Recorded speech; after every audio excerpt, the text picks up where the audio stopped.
Hi, folks. Um, I am finding that in recording some videos for you about my fasting journey, I'm getting a little too detailed, and that's meaning I'm not getting things posted. And to some degree, that's for the sake of safety and caution for everyone, because I don't want to be a person who posts something that seems like real knowledge early in my fasting journey, but then I find out, a month later that, oh, I didn't say that right. I didn't represent that correctly.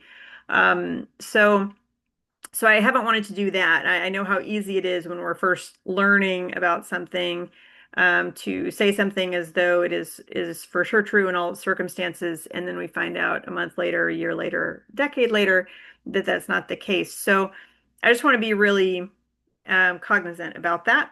Um, but I think I'm going to go ahead and post this video. I am in my fourth, I guess you'd say, fast, and I'm going to show you kind of how I've tracked it. I'm actually tracking it a bunch of ways, because I want to understand it and know kind of how I'm supposed to eat when I come out of it, how I need to eat in order to be well prepared to keep fasting, because the fasting has been really helpful to me, and so on and so forth. But what I'm going to do is I'll show you kind of the quick and dirty. It's kind of the highest level one.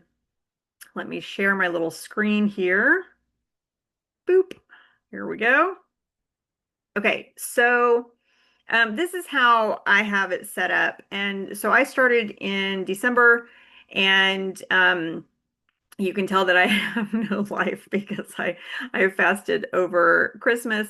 But so this was a 45-hour fast. I was kind of thinking that it would be longer. I didn't have a set time. If you get the books that are kind of main in this space, they act like you need to like set a goal and make sure to keep to that goal and so forth. I think that's really dangerous to tell a chronically ill person to do if they have the bad sense to follow your lead on that, because as a chronically ill person, you don't know what your body's going to get into on any given day, let alone when you put it under the stressor of fasting that may be new to it. And I say stressor, and I don't mean that as a bad thing. My body has been in much less stress state since I've been fasting than it was before. But I just assume this is a long game. This is not a short game. And of course, when you have extra weight on you, which is really ideally when you would be fasting because you can get a lot done that way, with that fuel, you probably in most cases should not be doing any fasting if you're underweight. That's way above my pay grade to make a call on, but you would definitely want to be talking with somebody more knowledgeable about it. But you can see here, I have this color coded just for my own purposes. And I apologize if you're colorblind, you may not be able to see some of these distinctions because they're already a little difficult for me to see. But this is green with red writing, green background, red writing, which is a nightmare um, if you're colorblind. So you can see I started the 24th and 25th. I broke that fast at 45 hours, and the reason I broke it was because I was having some pretty high ketone levels in my urine strip tests. Um, I'll do another video on what I have found about kind of what kind of testing makes the most sense to do. I've settled on continuing with the urine strips for a while and doing breath tests, because even though I thought the blood test was going to be most precise, it's actually not. It's no more precise than the urine test. So why not make myself bleed if I'm going to get imprecise numbers anyway? But what I didn't understand at this time was that going into that second day is when you are entering your first, am I going to say it right? The ketone acidotic state, the acidotic crisis state. And you want for that to happen you're kind of in the day 2 to day 3 if you're doing a longer fast. And then if you were doing a longer fast, then it would happen again around a, um, 6 to 8, I think it is. And these numbers that I'm going by are by Dr. Filinoff, Dr. Dunning, um, their books, and the Dry Fasting Club, which is full of really, really outstanding information and is Lyme literate and long COVID literate and MECFS literate and all the things. If you have complex conditions, I can't recommend that highly enough. So now that I know all that, I would not have broken this fast at this time because what was actually happening was my body was doing exactly the right thing, exactly on schedule. But what I did instead was I moved to drinking water because I just wanted to see if I could get my ketone level down a little bit to a safe level. And so I measured it throughout this day, and I kept seeing that my ketone level was in a safer zone. Um, and so, did I say that right? I'm sorry, I said this a little wrong. I broke this after 45 hours. I ate something, and then I learned within hours that I was supposed to be doing. You're basically, when you're going out of a dry fast, you're going into a water drinking state anyway, because that's what you have to do first to prepare your body for food. So at that point, I was just like, I'll just stay in the water fast. It's fine. So I stayed in that for, it turned out, several days. And the other reason I did that was because when I broke fast on that second day from the dry fast, all my candida symptoms came back, and candida has really been running my body for a few months now. I've always had probably an imbalance there, but it's been running my joint pain, it's been running everything. So, um, but all my symptoms kind of came back, all my congestion came back, everything wrong with me came back within about an hour of breaking this fast. And I was like, well, fuck that. I am going to go back into fasting. So I ate, I refueled for about 6 hours, and then I was like, okay, let's go back into this. And I stayed in a water fasting state and stayed in pretty high autophagy state and pretty high ketosis for somebody who didn't go into any of this with a keto diet or anything like that. Um, I've learned since then that women's bodies are more flexible in getting to different states, and that was interesting to know because as a person who is not in menopause and is not even in perimenopause, but who, had a medication 3 years ago for 3 days that just wrecked my body in ways that menopause times, I was not anticipating my body being very flexible. So, I broke the water fast at 113 hours, which was just shy of 5 days. I can't remember exactly why, but I did. I was planning on kind of going into intermittent fasting after that. If you don't know what that is, um, it's commonly talked about as a 16-8 or 18-50 hours a day, and you're fasting the rest of the time, which allows your body to engage the autophagy process, which is the cleanup and healing process, the rest of the time, which starts around 10 hours in to your fast.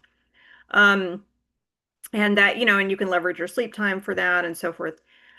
So I did those break days, and I found that I really needed to concentrate on like getting all that food in there. But I also found this past week that it just took a while to ramp back up and refuel properly. And if you listen to your body, you can really feel, oh, like I'm good for right now, but I may not be good in 6 hours kind of thing. I need a longer window to eat. So you can see here that I just, on these break days, I noted I was planning on doing an 11 and an 8, 11 fasting, 8 eating. That ended up being 12 hours eating.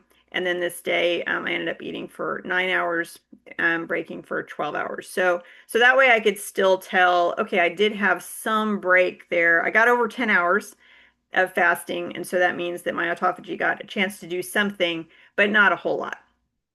And then I started another fast at 3 p.m. on this day. Um, the Dry Fasting Club does not recommend that you start fasts at night if you can help it. So I've been trying to inch toward earlier in the day, even though it's not as, awesome and smooth as just being like, oh, I'm going to eat a big dinner and then go to bed. It's not as good for you hormonally to do that. So I'm working on it. So that's when we started this fast. And then you'll start to notice, I kept up with my weights on some of this. I kept up things in red are kind of bad symptoms that I had or unpleasant symptoms that I had. Um, the things in green, if you can see them, are things that I noticed that were positive. And then at ketones, but you could see the ketones stayed real high here, even in the water fast. But if I had been in dry fast, they would have been a lot higher because apparently I was overachieving on that. So, but my weight started at 138.8 pounds. It went to 128.8. So it went down exactly 8 pounds in 45 hours. But of course, then you refeed, you rehydrate, and so the weight, some of that weight comes back, obviously. Um, so I thought, well, it'd be interesting to weigh myself after I've been on water fast because I didn't even know how to water fast really properly, and so I drank all kinds of stuff. I mean, nothing with like calories in it, but like I was drinking stuff. So no water weight was lost here in this measurement. Plenty of water weight was had. So I got to 128.8, and then that stayed pretty steady. It went up just a little bit after my break days. So this is what I consider kind of um, my stake in the ground for the weight is 130. So 138.8 minus 130, so 8.8, kind of solid weight loss. And significantly, none of this had any impact really on my waistline or my hips. And I'm actually encouraged by that because what you want to be doing first, and what we're told in the good research should happen in a healthy dry fast and in a healthy fasting process is that you should lose fatty tissue in your organs, which is where it's most dangerous to be and where it's most likely to be, especially if you are compromised medically.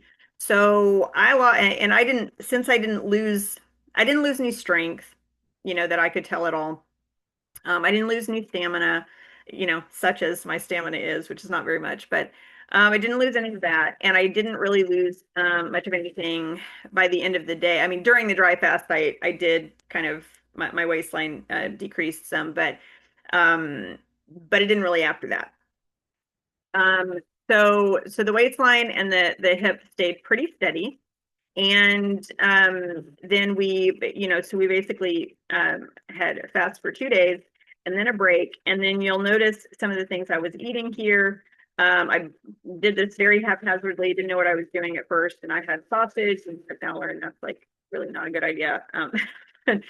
So the second time I went through in a very specific way with the fill and off refeed schedule, even though I hadn't done a 9-day fast, so I didn't need to do a 9-day careful refeed. But what I found when I was refeeding was the idea of eating early did not work for me at this stage metabolically.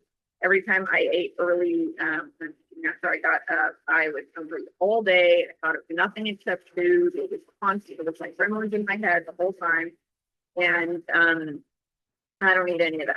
So I didn't like that part, but I did like learning how to eat buckwheat. I learned a new way to eat buckwheat. Feel much more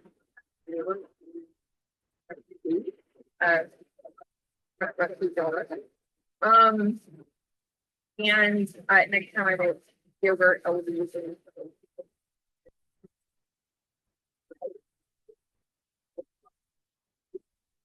So, but I also found that I struggled a little bit with the candida kind of uptake and sort of like wanting some fruit because the method is also to have early in the day salt. As opposed to drive with the cortisol level being higher in the morning, I'm not finding that works for me at this point. Thought maybe it would. I tried it a few different ways, and I'm just finding that like my body is pretty triggered by that. So I need to not do that for a while. Um, so that was last week. This is but to see also my temperature got pretty low here, and that's part of the reason I broke this second fast when I did. So my temperature got down to 95.3, and a little bit lower. Because I didn't put on it. I had just done a lot of research on that. I'm not now worried about what I was experiencing. I wasn't cold. It didn't feel cold. I wasn't down with blood pressure because but I did get down just below 95. But so what I have done since then is, been more on it in terms of my protein and fat. And I've been taking my together, which means if I can break that, I think regularly, get about healthy people.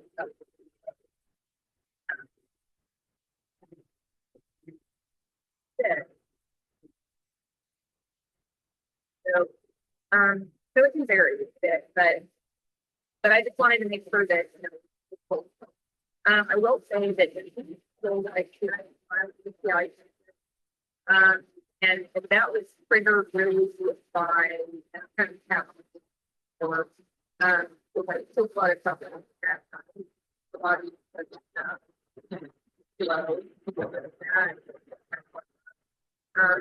trying to do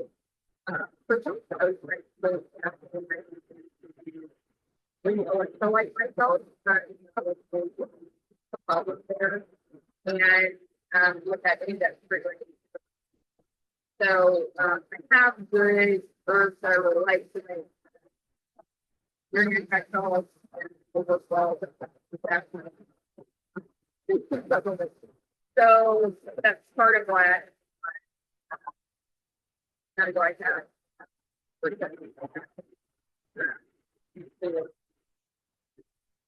So for that, that's noted, and that's zero is zero, and there's a little bit of lag time.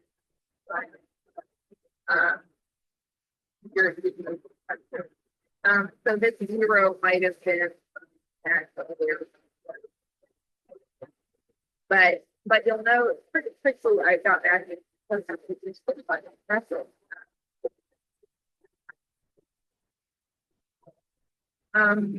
So I would like to know that yeah, I tried this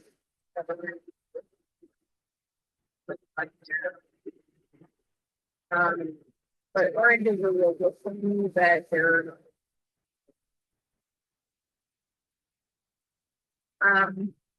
but I am still really adjusting to the park. So far,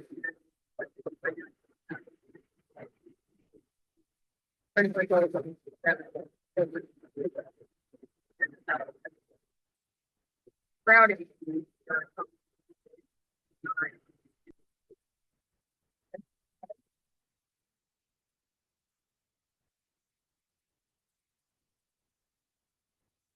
So I am eating a lot of sunflower.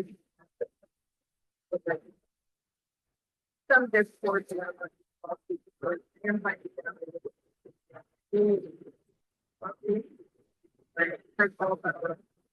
I don't know what I call it. So what I'm also waiting for is I'm waiting for my I think yeah, prefer that. I want it to be great. One place.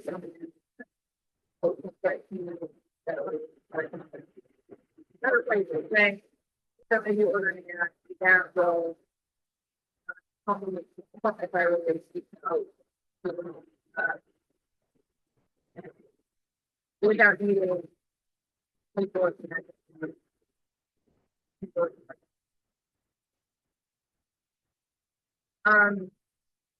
So, but you can see the foods that I ate here so far. Tell you what I did here was but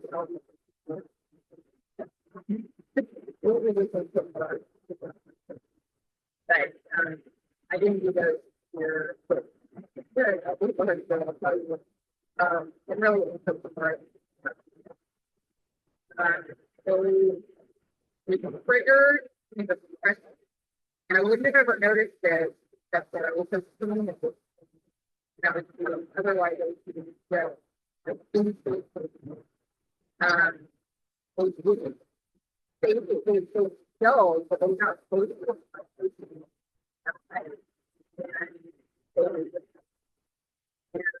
Really different for the day. So that's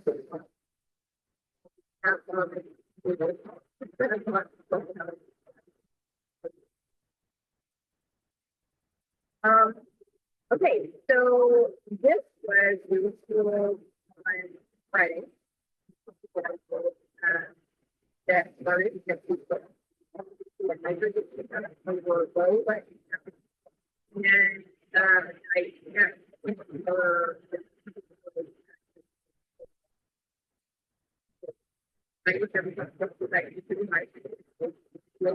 was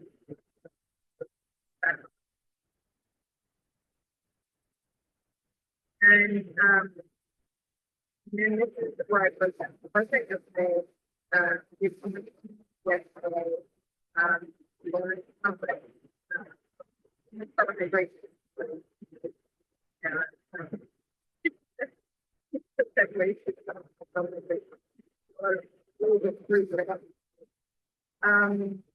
And but I'm still finding at night, I'm not usually yet. I can start doing and that works pretty well.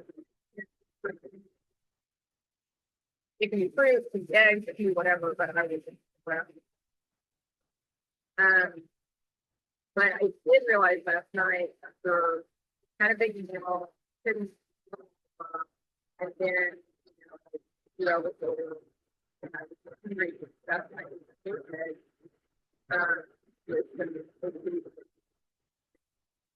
that's what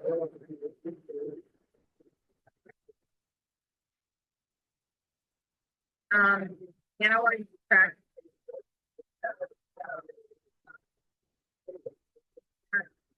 but it's still not close to this. Very effective.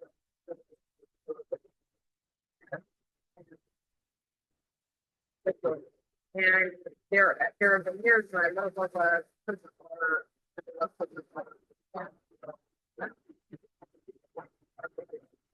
I think they're either I'm not really doing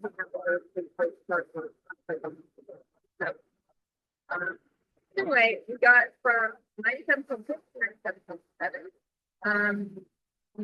During that path, but the room goes and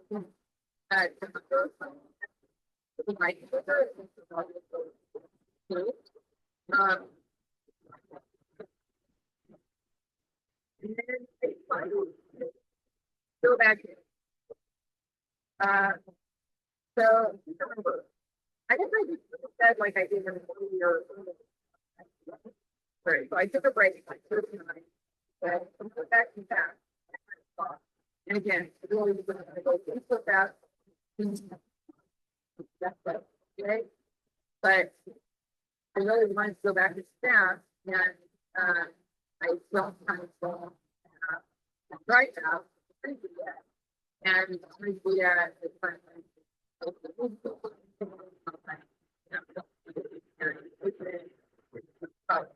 And then I just sort of got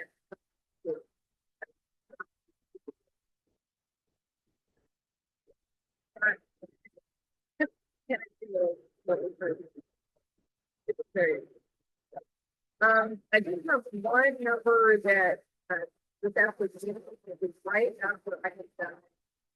And this 2 hours. I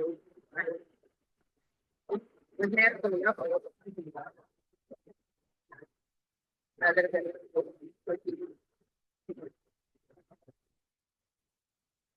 And this is for my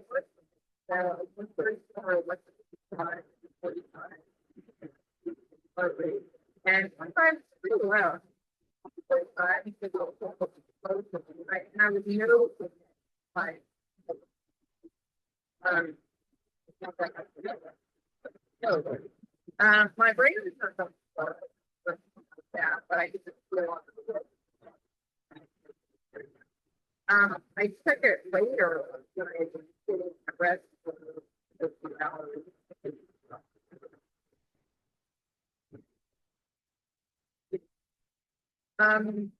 But it was better.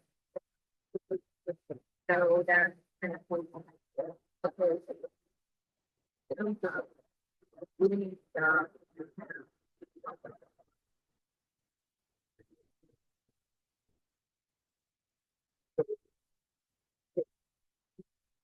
So at this point, right now, 24 hours until that fast a little time. And I get my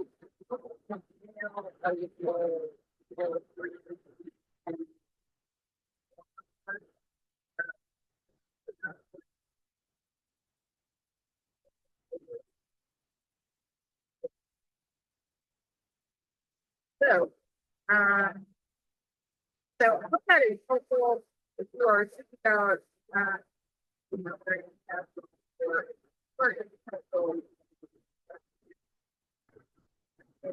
um, so that you, right?